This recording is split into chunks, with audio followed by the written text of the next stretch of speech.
con la doctora McKinnon para este tema y también con el doctor Carlos José Valdar. Adelante, Videla, muchas gracias.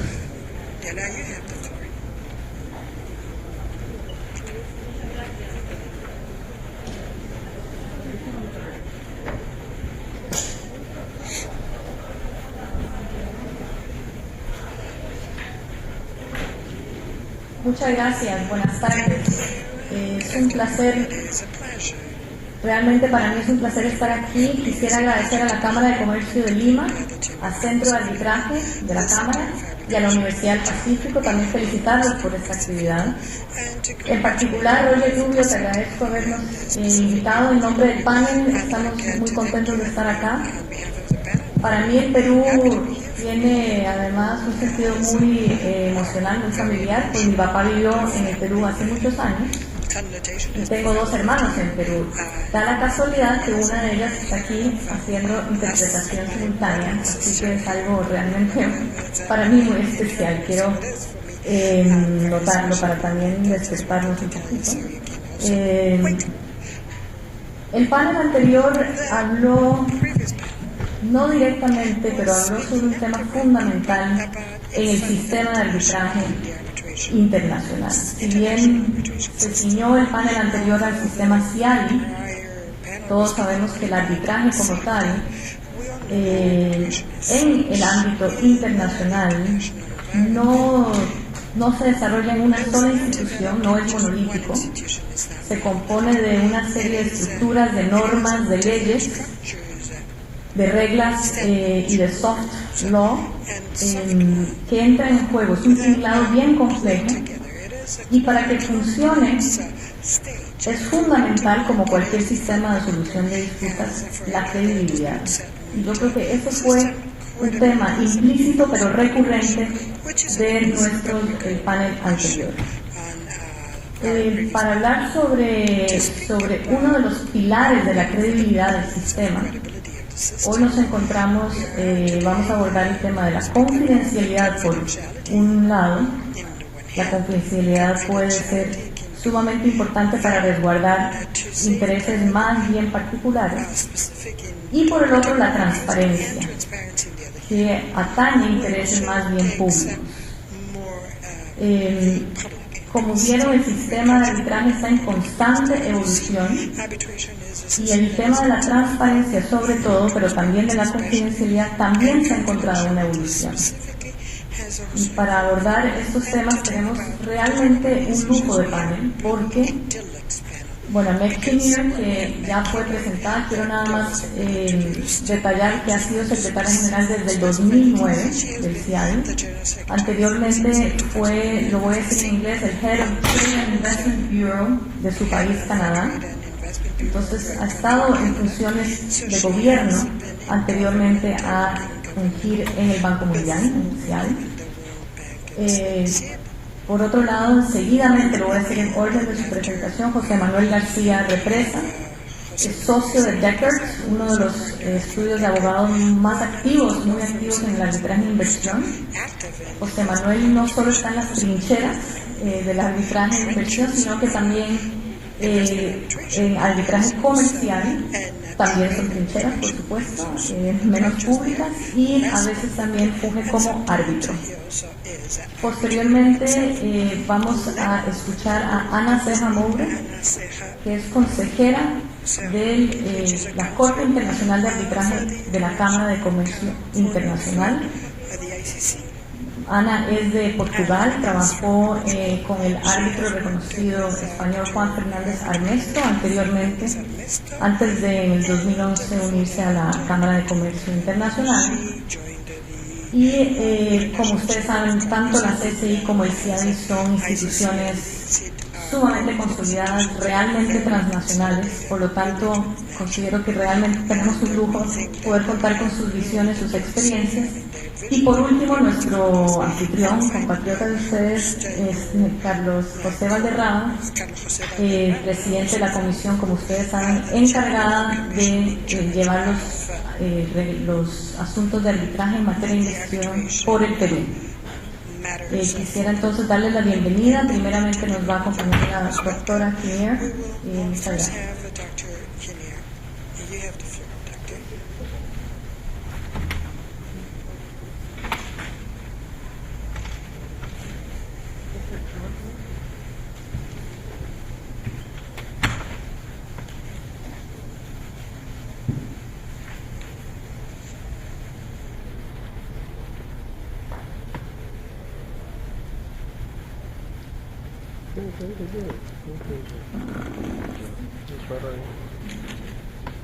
The good lawyers I come on with yet another PowerPoint. What I wanted to do was to start off this discussion by giving more of a description of transparency in the international investment world. As you know, one of the strengths of arbitration is often that parties come to a case and resolve the case or make whatever defenses hacer las defensas que necesitan hacer, así puede ser conocidos en público y poder llegar a todos los compromisos sobre los puntos para poder continuar con las relaciones de negocios. Y esto es una de las grandes fortalezas que nos en este tema.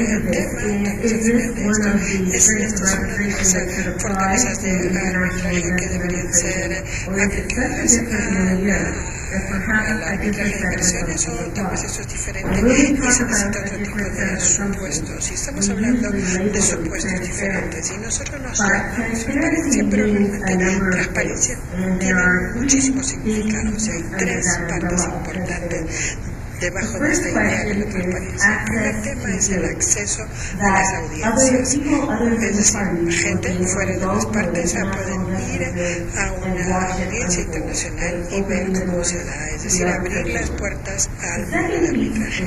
La segunda es el acceso a los documentos, específicamente a las partes y no partes, de poder leer las decisiones de las cortes y entender los hechos y las leyes aplicadas. Y puede ir más allá, por ejemplo, que se pueda ver cuáles son las presentaciones que los gobiernos han hecho.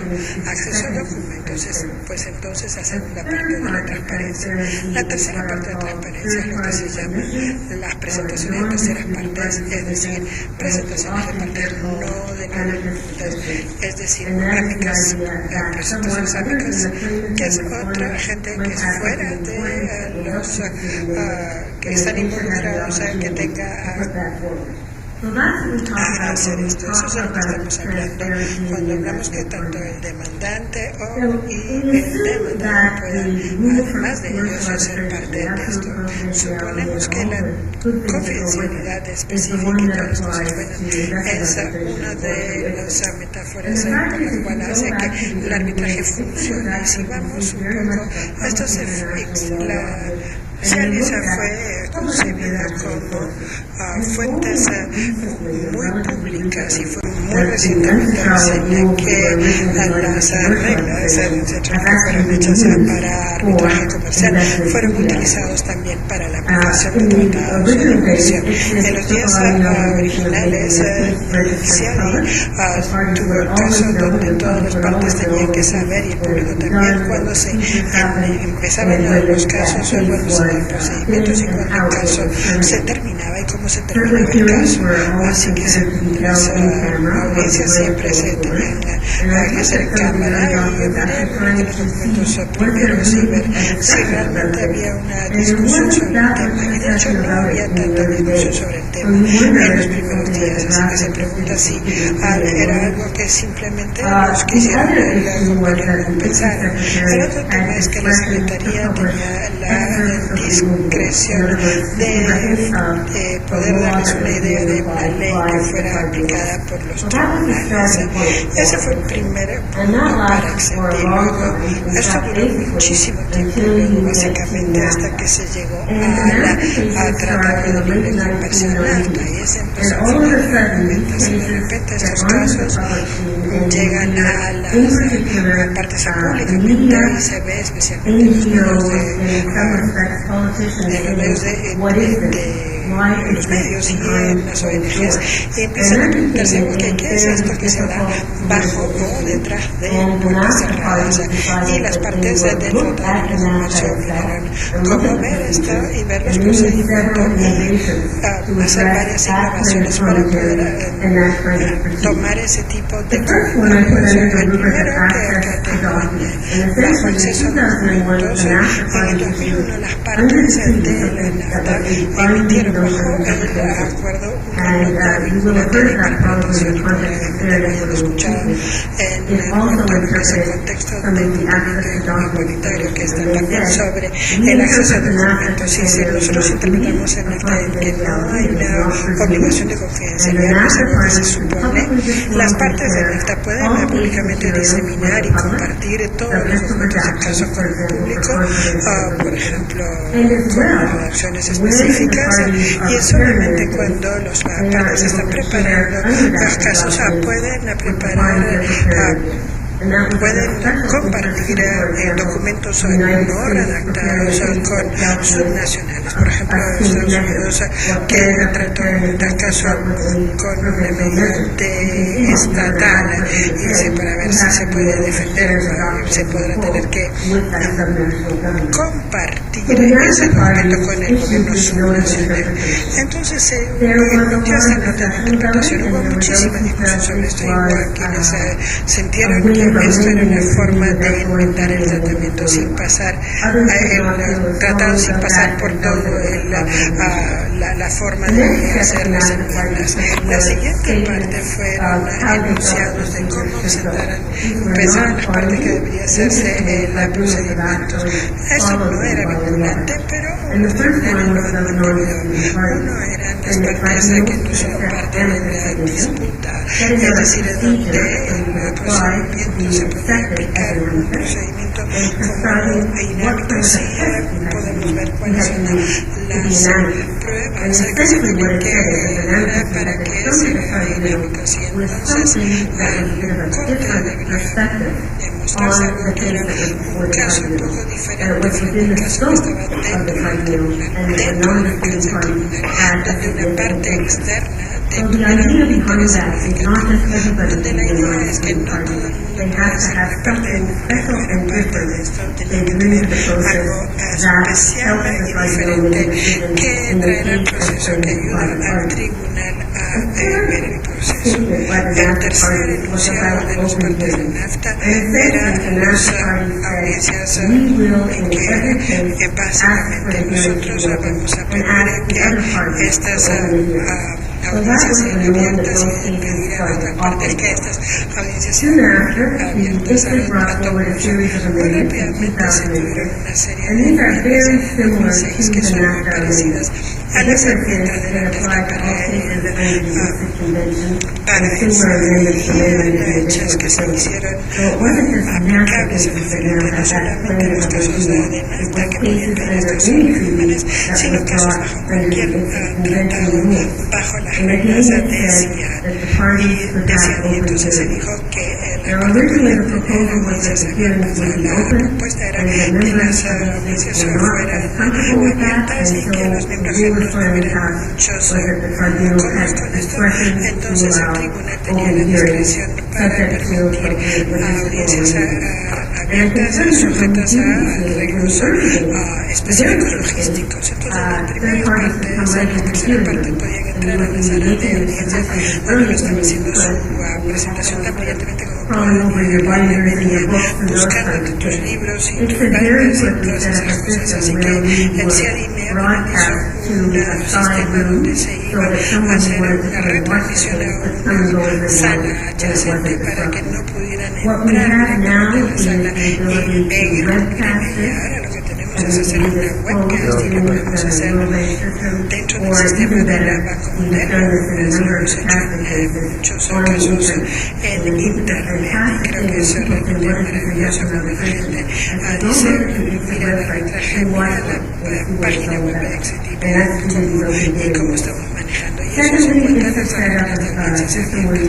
El siguiente tiene un sistema donde tienes las partes que no están en disputa, que pueden traer cosas diferentes al procedimiento And thirdly, they said we will have mandatory publication of awards with consent of the parties, and if the parties don't consent, it must take extra consent of the web. And you will find that all final awards are on the web, either in full or in a very full extra consent process. The next big step in all of this was the UNCITRAL rule on transparency. And essentially, what happened there was a similar thing that we saw in the exit. At the end of the day, the state parties were not 100% comfortable with this idea of openness for all. And so, the solution that the state came up with is something that we call offering offset. And essentially what it says is that if you have a case under the UNCITRAL rule, based on an investment treaty that was signed before April 1st, you can opt out of this transparency regime. After the 2014 period, it is assumed to be applicable unless you opt out. So essentially it's trying to create a new rule that is giving states the option to opt out if they're not comfortable with that. In terms of content, what does that new rule consist of? It's quite similar to what we talked about. Access to information about proceedings, documents, non-disputing party participation, public hearings with the potential disclosing for confidential information, and a document repository for everything we look at on the web. The last step in all of this is what's known as the Nourish Convention, and that was part 2 of the UNCITRAL transparency.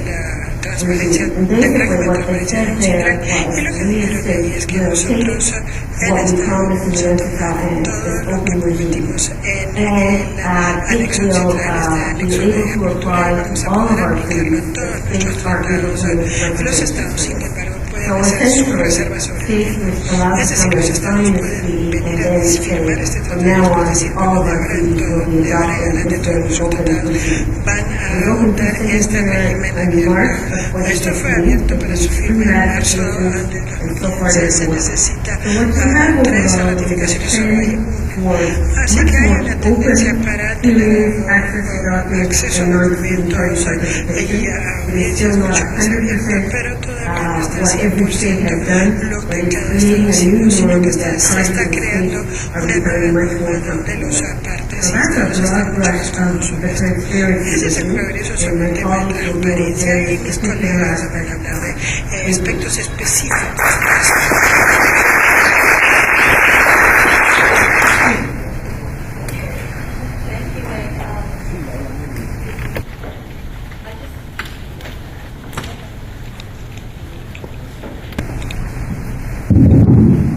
Thank you very much.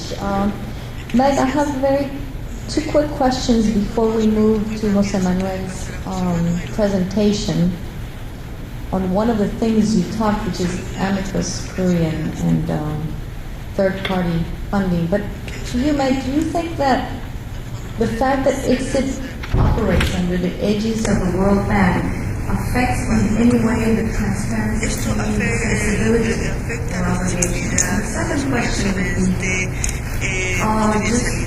what is the role of the secretary, the equivalent of the administrative secretary, during the deliberations of the Auditor Tribunal, which are, gathered, confidential or even secret in the word of the French law? Do secretaries participate? Is there a record of the deliberations?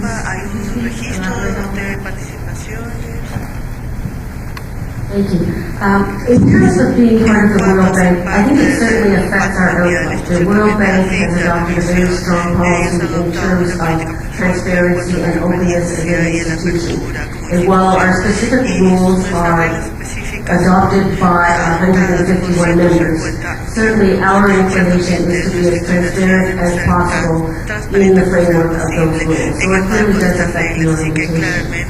In terms of the role of the ICSID secretary and deliberations, we have a specific rule that says arbitrators must keep the content of their deliberations confidential for all times, and arbitrators may not obviously speak ex parte during or after a case. They are forever sworn to secrecy.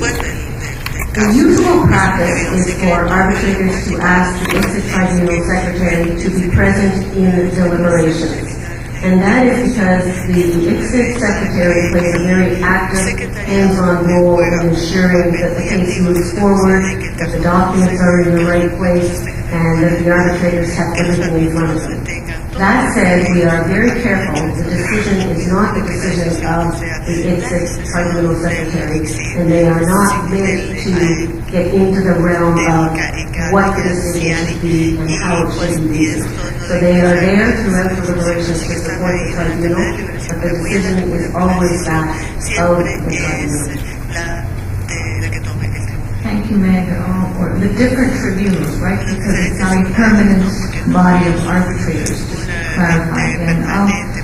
José Manuel, muchas gracias. Ahora nos gustaría escucharte sobre los terceros en el arbitraje. Vas a hablar sobre, por un lado, los amicus curiae, que tocó brevemente Meg, y por otro lado, un fenómeno fascinante que es el financiamiento por parte de terceros. Muchas gracias, José Manuel. Muchas gracias, Yara. Buenas tardes a todos. En primer lugar, mi agradecimiento a los organizadores de la Cámara de Comercio y de la Universidad del Pacífico y a mis compañeristas. Un gusto realmente estar acá para organizar con ustedes. Voy a tratar de ser rápido para su beneficio y también de forma muy egoísta. Me tengo que disculpar ya. Voy a tener que seguir corriendo desde la presentación, no porque quiera huir de las preguntas que puedan venir, sino porque tengo que atravesar el transporte de la Fox para llegar al avión esta noche. Porque he tenido malas experiencias y prefiero que no arriba demasiado. Y eso además me mete de ironía porque yo trabajé en el tema de copiar y se podría posibilidad de que no tenemos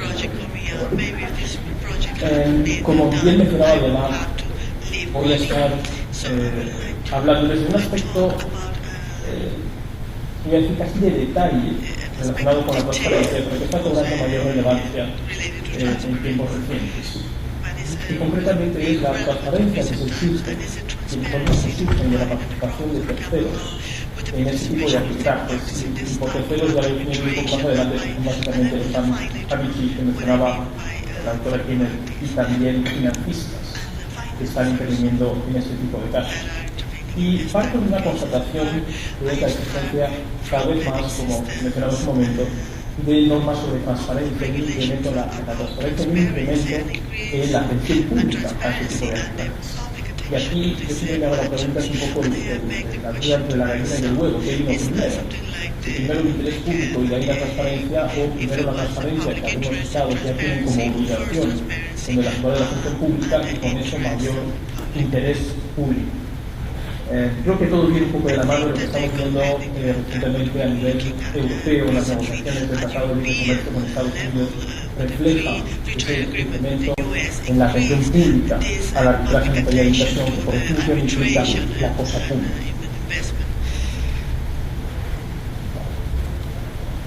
Voy a tratar en los próximos 10 minutos 3 temas principalmente. La constatación, que básicamente retoma lo que acaba de decir la doctora Kiner, y por eso voy a pasar bastante rápido sobre ellos. Las normas sobre transparencia aplicables a terceros y finalmente en el futuro los problemas que está generando esta transparencia. La constatación ya lo hemos visto, es decir, que lo pasé rápido, es un pasado de secretismo, vamos a decir, en el que tan solo se hablaba quizá de abrir las audiencias a terceros o de publicar laudos.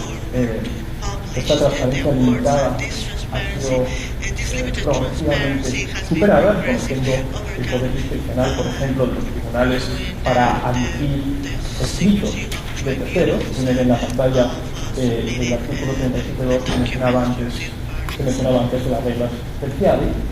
Y yo creo que no está en disputa que hay un interés público y tienen un escrito publicado por en la parte inferior de la pantalla que dice, o más bien critica el hecho de que muchos de estos arbitrajes sean hechos a puertas cerradas. Lo que vemos ha sido una evolución en las normas, y se ha hablado del Telecán o del NAFTA en inglés como está influenciado ha influido en el acceso. Lo que también vemos es que la regulación actual por momentos puede parecer insuficiente. Cuando pensamos y vemos los casos en los que se ha afectado la intervención de terceros, muy a menudo esas intervenciones se dan con limitaciones muy estrictas. Por ejemplo, en muchos casos a los ANSIs les permite presentar un estudio con un número de páginas limitado, porque por ejemplo limitado no se les da un acceso al expediente completo, que les permite acceder a la audiencia. Se les dan unos tiempos bastante cortos y en algunos casos, por ejemplo, ante solicitudes de varios terceros, se les ha tenido que conjuntamente presentasen un solo escrito presentando sus alegaciones.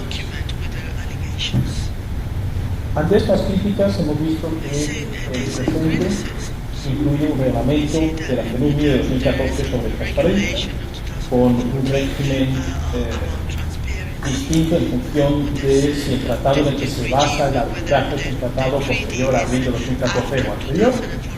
Se permite que incluso para los casos anteriores los estados vean la transparencia, y ahí esa convención de Mauricio que nos mencionaba la doctora Kimmer. Lo que me parece interesante es mencionarlo, y ahí ya voy a empezar a ir un poquito más despacio, cuáles son los objetivos que se buscan con la mayor transparencia en la arbitraje de inversión. Y aquí creo que hay que distinguir entre los objetivos respecto del Estado y los objetivos respecto de los terceros intervinientes. Cuando hablamos de transparencia en la actuación del Estado, generalmente se dice que la mayor transparencia permite una mayor supervisión de la gestión pública, es decir, permite que los ciudadanos conozcan las causas del arbitraje, conozcan cómo se está desarrollando la defensa, a lo que podemos acordar que tiene derecho por cuanto toda esa defensa va con cargo al cargo público. También se suele decir que la transparencia en la actuación de la administración en este tipo de procedimientos contribuye a una conducta y una toma de decisiones diligentes, promoviendo así la buena gobernanza en este tipo de arbitrajes. Y esto realmente es una consecuencia de la mayor supervisión que se da a través de la transparencia. Y por último, y esto se ha dicho mucho en el contexto de las negociaciones entre Europa y Estados Unidos, se dice que la transparencia incrementa la legitimidad del sistema arbitral.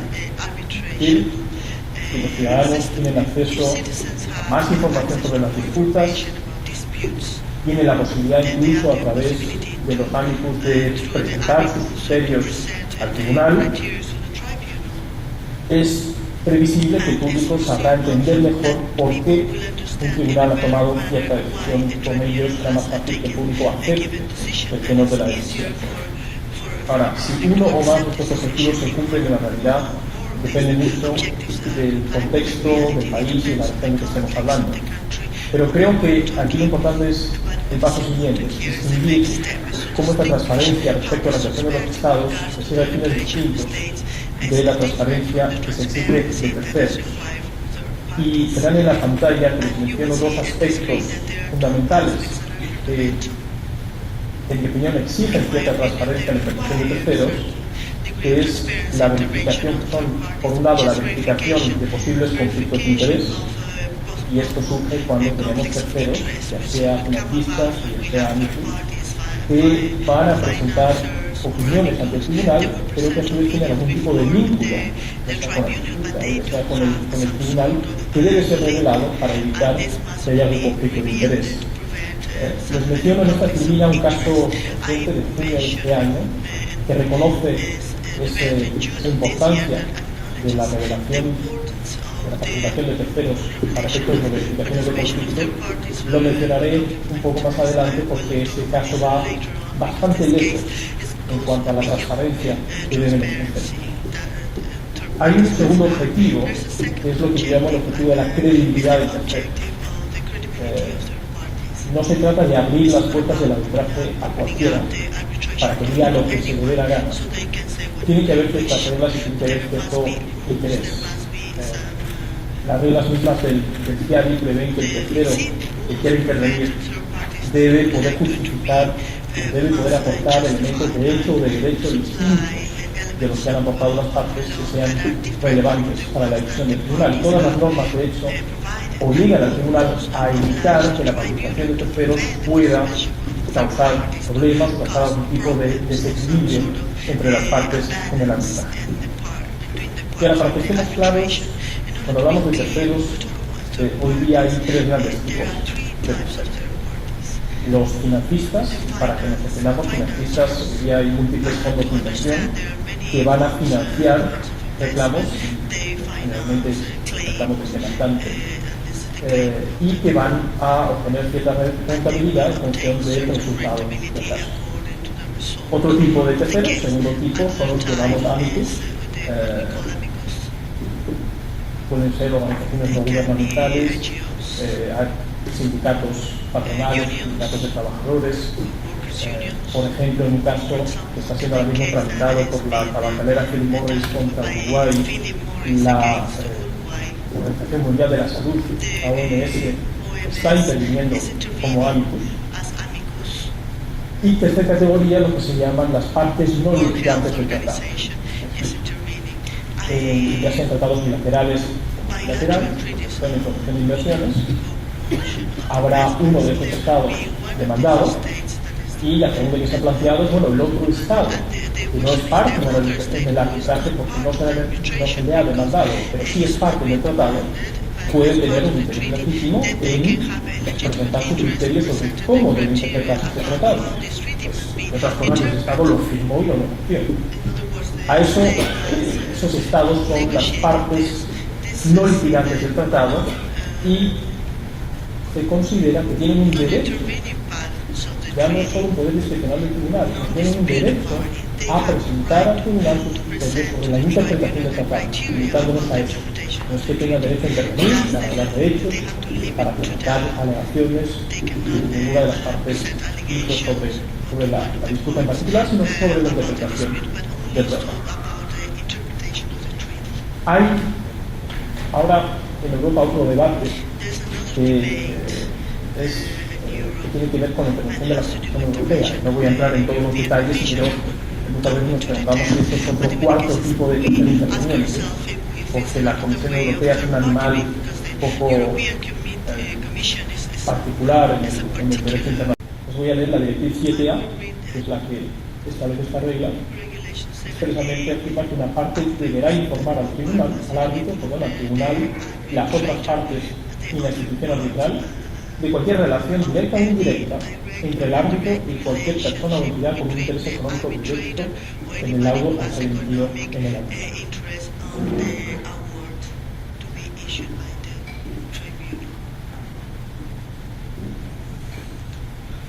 Ahora, estas reglas y la participación financista se está generando bastante debate en la práctica. Cuando los tribunales han tenido que decidir sobre estas cuestiones, por ejemplo, en el contexto de solicitudes de discovery y la arbitraje se ha planteado, hay cierta tendencia a aceptar por parte de los tribunales que la parte que está siendo financiada confirma que está siendo financiada. Y en algunos casos revele la identidad del financista. Esto se acepta. La duda que se ha planteado, y mencionaba que es un caso reciente de junio de 2015, es el que tienen ahora mismo en la pantalla, como fiscales, este caso se ha ido muy lejos y que ha obligado no solo a revelar la identidad del tercero financista, sino también los términos precisos de la financiación. Uno puede preguntarse para qué decide al tribunal o a la otra parte saber si ese financista ha previsto ganar 3 veces lo que invierte o cuál es la estructuración exacta de esa financiación. Pero bueno, lo cierto es que hay cierto debate sobre hacia dónde va esta cuestión de la revelación de los financistas y el detalle que deben dar. Y con eso me lleva al último punto, que era cuáles son los posibles desarrollos futuros y la problemática que se puede generar con estas intervenciones. Yo creo, y esto es una opinión puramente personal, estoy pensando en mi bola de cristal, y lo que vamos a ver es un incremento de las solicitudes de intervención de terceros, de hecho ya lo estamos viendo, incluidas solicitudes para que los terceros accedan a más información sobre los casos y para intervenir algún modo más allá de la simple presentación de escritos. Y de hecho estamos viendo que hay fondos que se están creando para financiar a terceros en la empresa. Vamos a ver un incremento de incidentes procesales relacionados con la intervención de terceros. Y aquí sobre todo estoy pensando en los financistas, más que en los años. ¿Por qué? Porque una de las dudas que se ha planteado con los financistas, verán aquí en la pantalla la referencia a la solicitud de cálculo indicativo solving, es una solicitud por la que el demandado exige que el demandante preste caución o garantía para el caso en el que el Estado gane en su defensa y tenga derecho al reembolso de costos por la otra parte.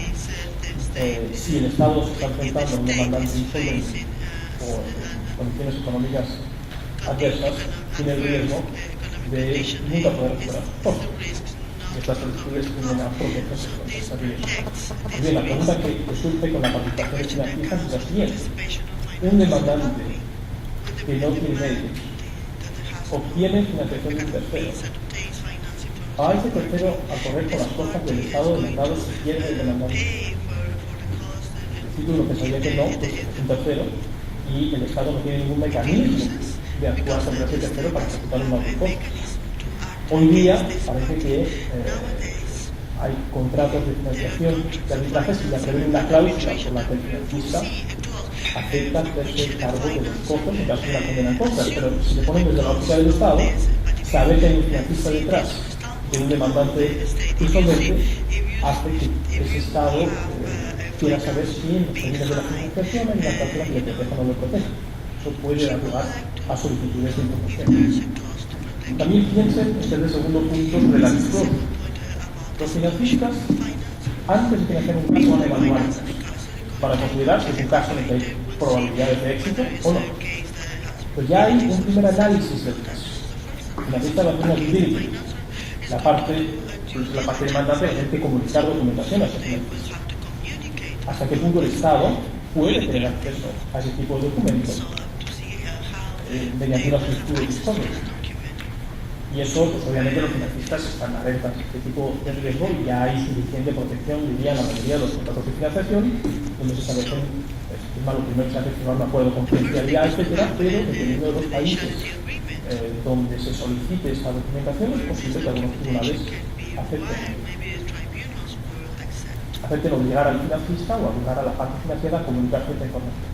Por eso digo que la participación de terceros conllevará un incremento de incidentes procesales. Y otro problema que se plantea, que es el último, es si es posible imponer deberes a esos terceros y eventuales responsabilidades. Aquí estoy pensando en el tribunal. ¿Qué puede hacer el tribunal con respecto a sus terceros? ¿Hasta dónde puede ir? Y les voy a plantear tres cuestiones. Condenas en costas, lo mismo que les mencionaba antes. ¿Puede el tribunal condenar en costas a un financista? ¿Puede el tribunal condenar en costas a un tercer interviniente? Bien, es el último punto. Y la pregunta se ha planteado, ustedes me dirán que en principio, pues no, ¿cómo es posible que el tribunal trate de condenar a alguien que no es parte en la? Bueno, ya se ha planteado el tema precisamente en dos casos europeos de investigación que la Comisión Europea está interviniendo como ámbito o como un animal un poco distinto. Bueno, en dos casos ya el demandante, ante una intervención de la Comisión Europea, le dijo al tribunal, bueno, si usted, el tribunal, va a aceptar que la Comisión Europea perdure este caso participando, etc., entonces si finalmente no acepta los argumentos de la Comisión Europea, quiero que le condenen costas. Es decir, que le reposen todas las costas que el incidente que está generando la Comisión Europea en el caso. En un caso de Skill contra Eslovaquia, el tribunal dijo expresamente: tengo el poder de condenar cosas a la Comisión Europea si considero que los incidentes no tienen algún problema. Ahora bien, después de reconocer que tenía el poder de hacerlo, decidió no hacerlo. Y dijo, bueno, en este caso finalmente no voy a condenar, pero podría haberlo hecho, y ordenó que cada parte tuviera sus costas. Podemos contarnos esa solución de extrapolarse. También está el deber de confidencialidad. ¿Puede un tribunal imponer deberes de confidencialidad a un tercero, como puede ser un amicus o un financista? Y de hecho también en un caso que implicaba un Estado europeo, en Eslovaquia, el tribunal dijo sí, si yo voy a permitir que alguien intervenga y tengo que poder imponerle condiciones. y exigir obligaciones, incluso una obligación de confidencialidad a ese tercero. Y por último, ya no voy a repetirme, es la posibilidad para un tribunal de ordenarle al tercero comunicarse esta información a ese tribunal. Solíamos en el arbitraje, por lo menos comercial, siempre pensar que si uno quiere documentos de un tercero al arbitraje, lo que tiene que hacer es ir al país donde reside ese tercero y solicitar a los tribunales nacionales una orden de comunicación de documentos. Eso se ha hecho a través de la ley de procedimiento civil latinoamericana, que permite solicitudes de documentos en apoyo a procedimientos arbitrales internacionales. Aquí, si un financista o un árbitro interviene, hasta qué punto eso no abre la puerta al tribunal para ordenarle a ese tercero comunicarse. Con esto les invito a reflexionar. Veremos qué sucede en los próximos meses y les quiero invitar a hacerme preguntas. Si ya la tiene alguna pregunta, con mucho gusto, y si no, pues creo que mis compañeros van a responder a sus preguntas más tarde. Gracias, señor. Sí, yo concuerdo con que va a haber más incidentes. Hablaba también Claudia Frutos sobre posible lenguaje sobre demanda reconvencional que también va a afectar estos temas de que hablaba José Manuel. Y creo que, por supuesto, esto va a ir poniendo a prueba la autoridad de los tribunales, ¿no es cierto? Lo que tú decías, para ver cómo van respondiendo. La pregunta es si va a haber una regulación mayor sobre todo el financiamiento de terceros, o si se va a dejar un tiempo pasar para que madure un poco más el tema. Lamentablemente estamos corriendo con el tiempo, entonces voy a darle ahora la palabra a Ana Ceja y vamos a transportarnos a una institución que nace realmente para resolver conflictos privados entre comerciantes, donde la privacidad, la confidencialidad era algo que se suponía que era garantizada, y una institución que ahora también hace o administra casos de arbitraje de inversión y muchos casos de arbitraje administrativo, como se le dice aquí en el Perú. Así que va a ser interesante. Ana, cuéntanos cómo está la CCI con este tema. Gracias, Diana. Antes, después de José Manuel con su castellano perfecto, yo tendré que hablar en un portuñol, espero igualmente perfecto. Antes, solo una palabra de agradecimiento a Roger por finalmente haberme traído a Lima, a la Cámara de Comercio de Lima. Es un placer estar aquí. Este tema ha sido ya objeto de muchísimos artículos, muchas líneas han sido escritas sobre el tema de la confidencialidad y la transparencia.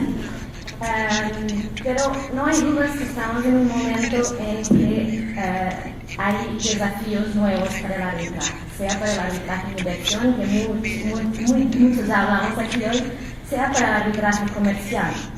Y muchos de esos desafíos vienen de una crítica cada vez más acesa al arbitraje, al tiempo que está tardando, a los costos que involucra, a algunos problemas de ética, que todos pertenecemos a un grupo restricto, que no se sabe bien cómo funciona behind the scenes.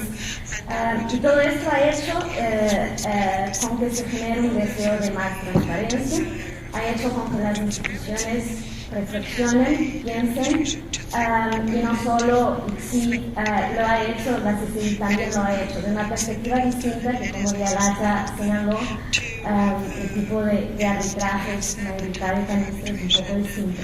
Y eso nos lleva al concepto de transparencia, que hasta aquí hemos hablado un poco de transparencia vis-à-vis el público en general, terceras partes. La CCI se preocupa más con el concepto de transparencia vis-à-vis las partes. Es decir, que el procedimiento sea más claro para las partes, que entiendan cómo las decisiones son tomadas y que tengan acceso a toda esa información. Y este concepto de transparencia tiene un límite, y este límite es algo que hasta aquí también hemos hablado un poco, que es el límite de la confidencialidad, que ha sido siempre reconocido por los usuarios como una de las ventajas del arbitraje comercial. Hoy en día hay algunas voces, y una de las que, porque tengo un más grande respeto profesional y personal, Juan Fernández Ernesto, que dice que no es así, que para los usuarios del arbitraje comercial la confidencialidad no es tan importante. Yo creo, que me permito discordar, y creo que sigue siendo un elemento muy importante para los usuarios del arbitraje comercial, la confidencialidad. Y la confidencialidad decorre de otro principio, que es el principio de la privacidad. Es decir, en el arbitraje comercial administrado por la CCI no intervienen terceras partes. Ya mucho hemos escuchado hablar aquí hoy. Si una parte quiere que intervenga un tercero, la única forma de hacer que ese tercero intervenga es como parte adicional en el procedimiento cuando tiene alguna petición contra esa parte. De otra forma, esa parte no participará del procedimiento. Por otro lado, las audiencias, de conformidad con el artículo 26.3 del reglamento, salvo que el tribunal arbitral y las partes lo autorizan, apenas no participarán personas ajenas al proceso. Inclusive yo que administro como consejera los 200 casos, cada vez que una audiencia en París y si quiero asistir tengo que pedir autorización al tribunal, que por su vez consulta a las partes para saber si no tienen objeciones. La confidencialidad de alguna forma afecta a todos los actores del procedimiento arbitral, ¿verdad? Afecta a los árbitros, que tienen un deber inherente de confidencialidad que puede decorrer de los reglamentos de arbitraje, sea de la ley aplicable al convenio arbitral, sea de los códigos de ética que algunos lo prevén, sea para la institución, en este caso la CCI en sus apéndices en los reglamentos expresamente prevé que el trabajo de la Corte y de la Secretaría será confidencial y que no se podrá de ninguna forma divulgar a terceros, y la Secretaría es especialmente cautelosa, entonces requerimos llamadas de periódicos para intentar tener algún tipo de información sobre procedimientos y internamente somos muy cautelosos con la información que damos. Y también afecta, por supuesto, a las partes del procedimiento. Podríamos pensar que el reglamento de la CCI contiene una provisión específica de confidencialidad. No es así. Ha sido muy discutido cuando se revisó el reglamento antes de 2012, entró en vigencia el 1 de enero de 2012, pero finalmente se ha decidido, y eso viene un poco también de distintos tipos de disputa que la CCI administra, sea comercial involucrando a Estados, sea de inversión, que se debería dejar a la autonomía de las partes de determinar qué grado de confidencialidad desean para cada procedimiento. Lo que más vemos es que las partes en el contrato y en el acuerdo de arbitraje determinan la confidencialidad del procedimiento. Muchas veces cuando es en el contrato no especifica que esa confidencialidad se aplica al procedimiento, pero cuando empieza el arbitraje, en la solicitud de arbitraje, que posteriormente si llegan a un acuerdo que esa confidencialidad se extienda al procedimiento arbitral. Por otro lado, cuando no es así, muchas veces el tribunal arbitral en el acto de emisión, que es el primer documento bajo el arbitraje que el tribunal tiene que establecer, muchas veces el tribunal ahí incluye una provisión de confidencialidad y ese documento va a ser firmado por las partes del tribunal arbitral. Si no es así, si hay una disputa sobre la confidencialidad, entonces el reglamento en su artículo 22.3 sí prevé que el tribunal arbitral va a tener poder de proferir órdenes sobre la confidencialidad del procedimiento o de cualquier otro asunto relativo al arbitraje, incluyendo tomar las medidas necesarias para proteger intereses comerciales, secretos comerciales e industriales y cualquier información adicional. Esto se estableció expresamente en el nuevo reglamento de la CCI. El anterior apenas decía que el tribunal podría tomar medidas para proteger secretos industriales, comerciales e información confidencial. Como no se definía información confidencial, ahí ya se interpretaba que el tribunal sí tenía estos poderes, pero ahora se establecen de forma expresa en el reglamento. Cuando estaba preparando esta conferencia he tenido la oportunidad de analizar algunos tipos de estas órdenes de confidencialidad. Son muy distintos, cada tribunal tiene su forma de hacer estos órdenes, pero encontré una que para mí podría casi ser un checklist sobre qué debe contener una orden de confidencialidad.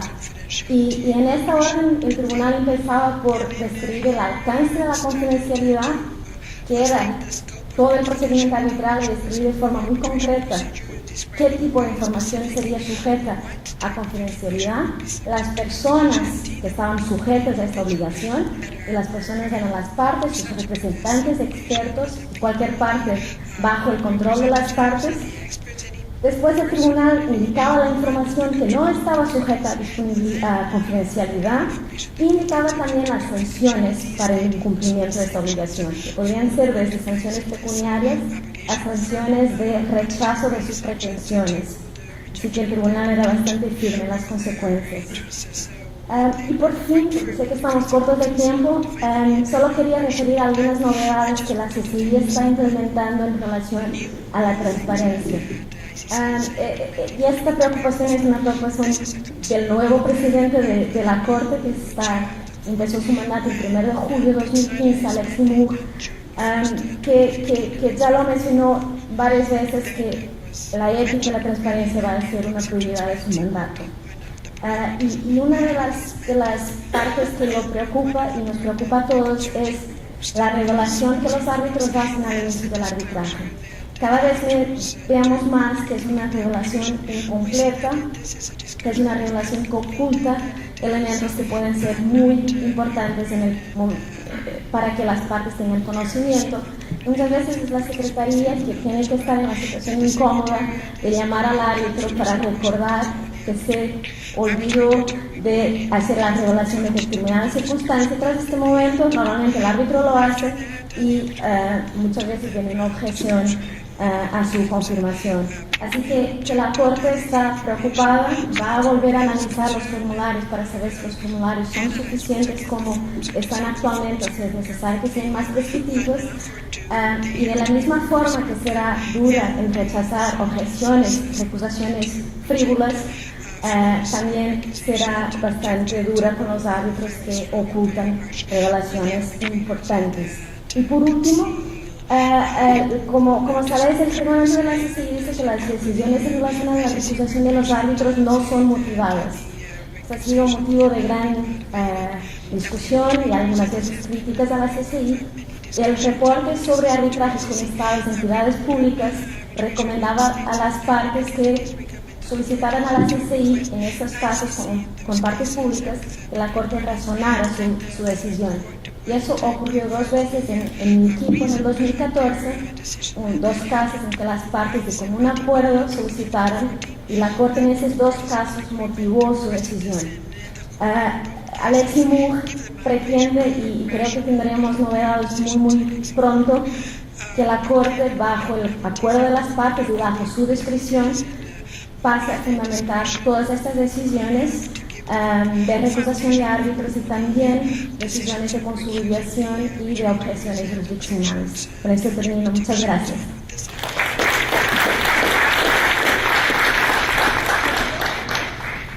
Muchas gracias, Ana. Hasta luego, José Manuel. Querías pasar desapercibido.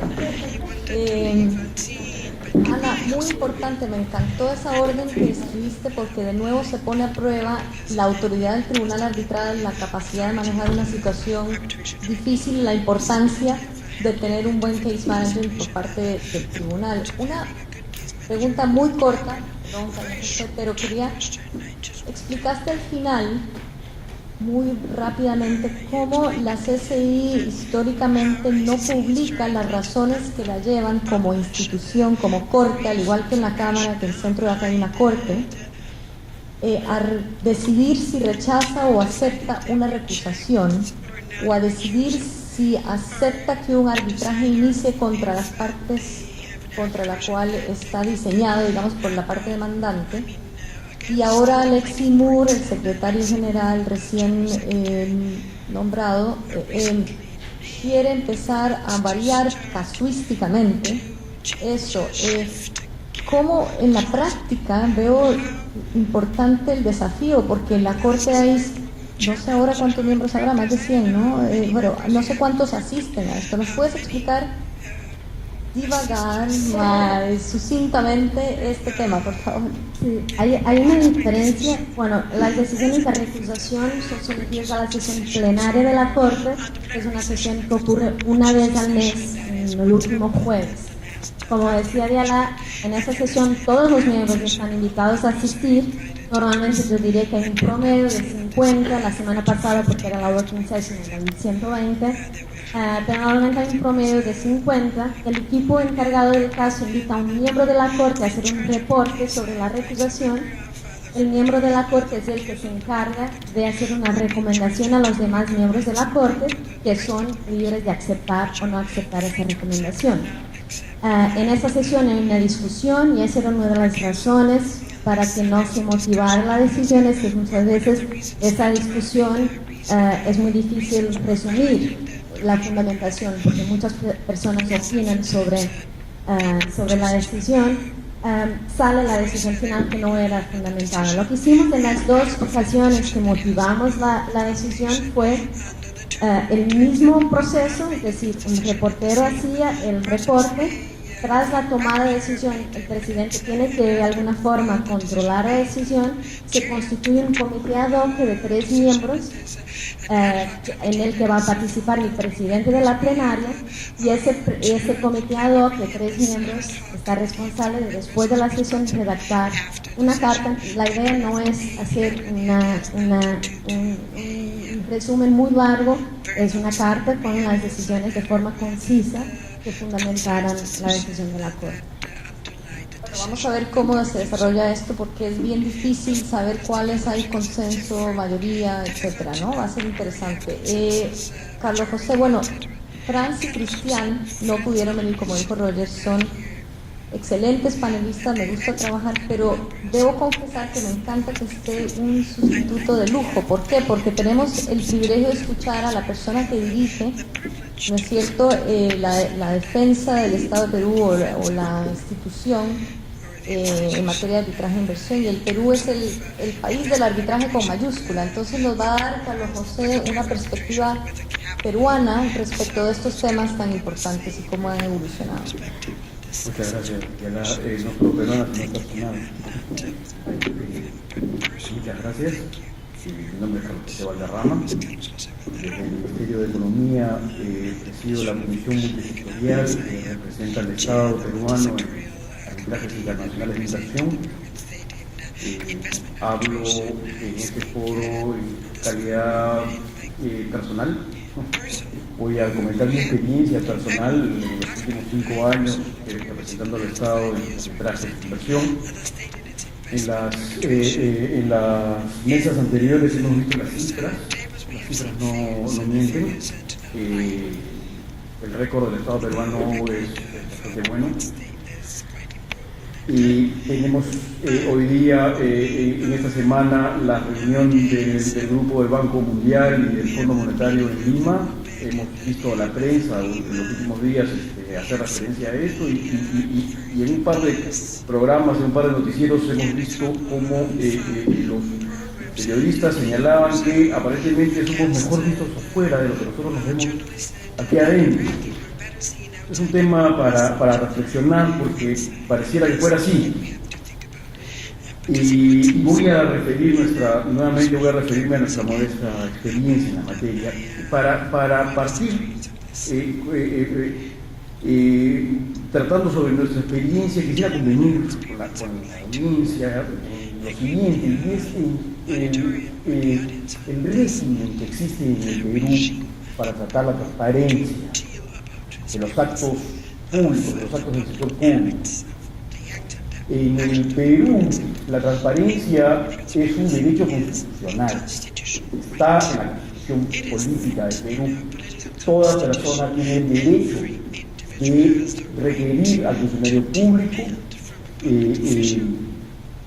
le entregue los documentos que solicita sin expresión de causa. La persona ni siquiera tiene que explicar por qué pide los documentos. Esto luego se ve reflejado en la Ley Orgánica del Poder Ejecutivo, cuando los primeros artículos hacen referencia a los principios que rigen el Poder Ejecutivo, y uno de estos es la transparencia, precisamente. Explica la Ley Orgánica del Poder Ejecutivo que la transparencia es debida por la obligación que tiene todo funcionario público de rendir cuentas sobre la eficiencia de su trabajo. seguimos en el Poder Ejecutivo y tenemos una ley de procedimiento administrativo, la ley 27444, que nuevamente se sustenta en un principio de transparencia, explicando este principio el derecho que tiene todo ciudadano a participar de la administración pública. Finalmente, estos principios que rigen al Estado peruano se ven reglamentados o regulados por la Ley General de Transparencia, que desarrolla este derecho de manera amplia, pero impone también excepciones a esta transparencia. Si vemos el artículo sobre las excepciones, vamos a encontrar una serie de, lo repito, excepciones referidas a situaciones de defensa nacional, secreto de Estado, cuestiones básicamente de defensa nacional, territorial. Pero, además de estas excepciones, la ley hace dos excepciones adicionales, y son aquellos actos referidos a actos de gobierno y la defensa contenciosa del Estado en procedimientos administrativos y judiciales. Cuando el Estado va a suscribir un contrato, una modificación contractual, va a decidir la terminación de un contrato, por ejemplo, tiene el derecho de mantener ese proceso de toma de decisión de manera confidencial. Del mismo modo, cuando el Estado se ve envuelto en un proceso contencioso, ya sea administrativo o judicial, ya también tiene esta reserva de derecho. Ambas reservas de derecho desaparecen cuando el acto de gobierno se ejecuta o cuando la decisión administrativa o judicial son emitidas. Cuando ocurren estas circunstancias, todo el legajo documentario que llevó al Estado a tomar la decisión o a defenderse se hace público. Por otro lado, en el Perú tenemos una muy desarrollada práctica de arbitraje. Es una práctica que, del mismo modo al principio de transparencia, nace de la Constitución. En el Perú, el arbitraje es reconocido como una jurisdicción. Seguido, tenemos la Ley General de Arbitraje, que, a diferencia del acto del ejercicio del funcionario público, se sustenta en el principio de la confidencialidad. El Estado peruano trata al arbitraje como confidencial. El Estado entiende, a mi parecer, que el arbitraje es una figura de materia privada, un derecho. Sin embargo, como el Estado se somete a este procedimiento, establece que cuando este es sometido y la controversia ha sido resuelta, solo y únicamente se publica el laudo. El laudo es hecho público, mas no el contenido del expediente. Yo entendería que la posición del Estado, al menos el régimen interno del Estado, es que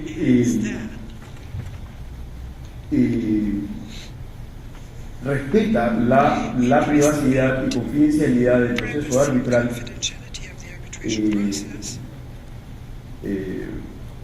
manteniéndolo confidencial, para la redundancia. Tenemos aquí entonces que el Estado peruano se encuentra entre dos regímenes, entre el régimen privado de la confidencial del arbitraje y el régimen de la transparencia propia de los actos del Estado. Y es así como lo ha resuelto. Ahora, nos encontramos frente a una situación adicional hoy día, y es el arbitraje internacional.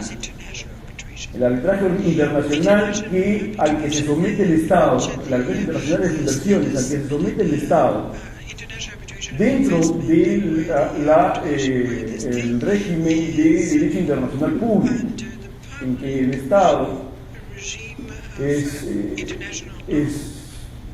parte, es miembro, es un individuo, y es un individuo por ser igual a su país, en donde la declaración de es lo que se le hace oponible y desvinculante.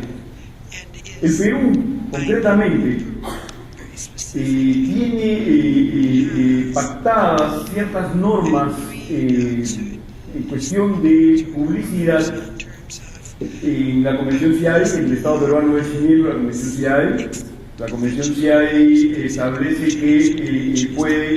que las partes conjuntamente pueden otorgar permiso a la Secretaría Técnica para que ésta publique el laudo, exclusivamente el laudo. Y adicionalmente, en tratados internacionales, en tratados bilaterales internacionales de captación o de protección de inversiones, el Estado peruano ha suscrito reglas de transparencia, concretamente el Tratado de los Estados Unidos con los Estados Unidos y el Tratado con Canadá.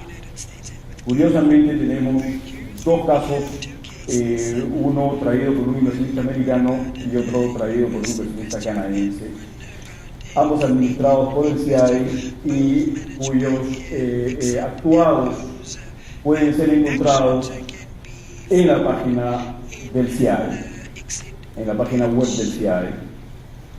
Es más, acaba de publicarse la semana pasada el video de la audiencia de excepciones, una audiencia de excepciones que se llevó a cabo hace un mes en las oficinas, en el centro de las oficinas del CIAE, así que si tienen curiosidad por verla, les recomiendo ver la audiencia, sobre todo la participación de la doctora Tobar aquí presente, que fue realmente muy buena.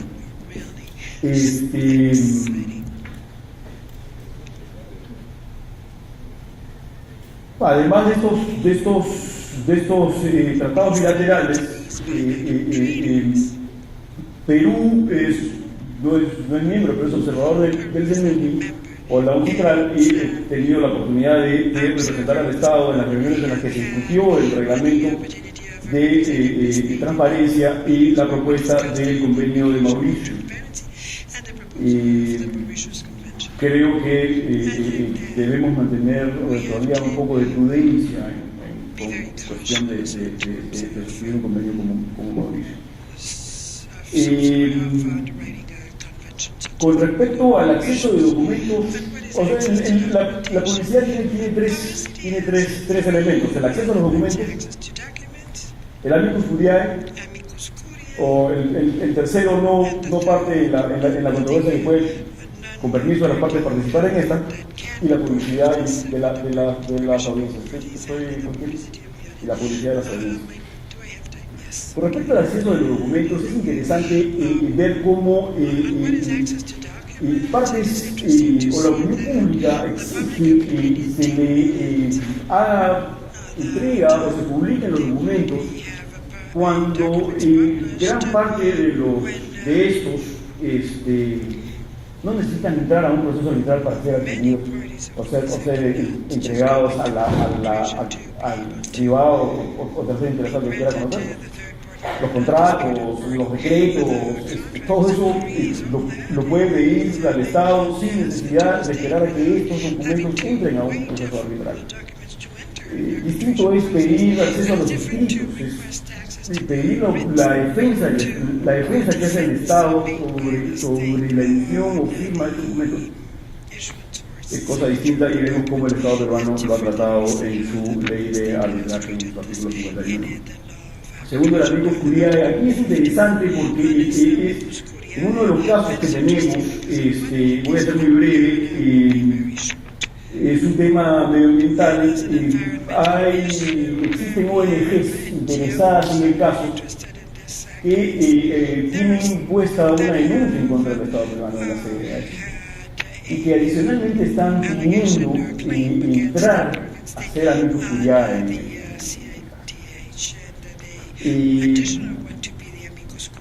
Creo que el amigos curiae tiene que ser tomado con mucha precaución, con mucho cuidado, y creo que los tribunales deben consultar a las partes y tomar con mucha cautela la participación de terceros en el arbitraje.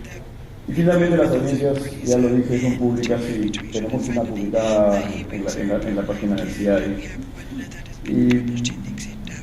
Eso es un poco la experiencia que tenemos. Si tuvieran alguna pregunta, encantado. Gracias.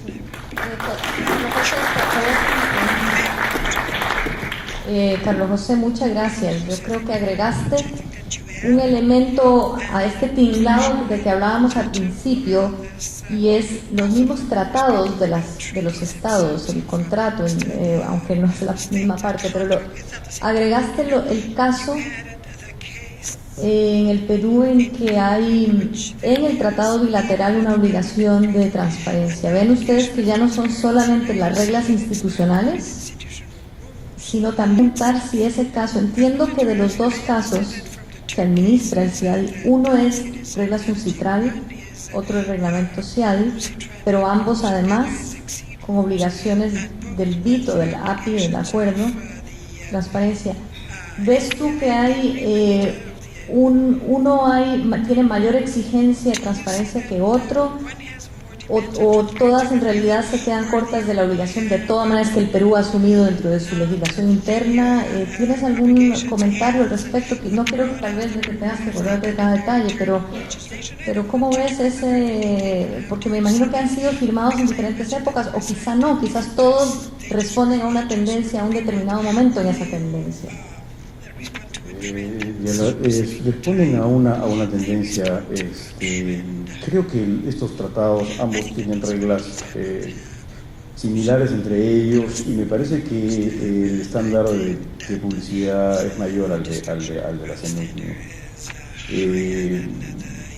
Si bien el caso Renco es bajo reglas CNUC, creo que las reglas de transparencia las impone el FTA, el tratado. Eso es.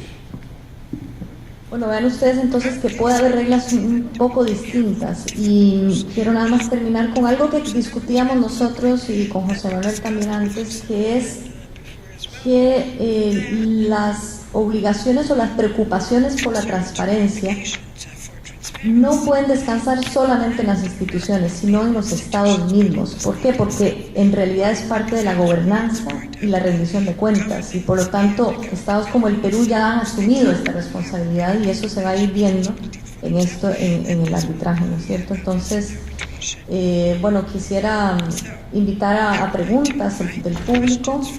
Creo que poquitas, no sé, Roger, el jefe de toda esta misión que nos dice, pero si alguna persona tiene alguna pregunta por escrito,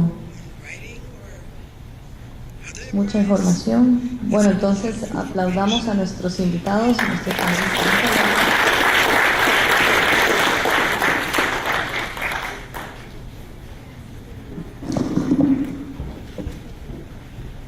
Bueno, muchas gracias al panel. Tomamos una pausa de unos minutos, 10 minutos.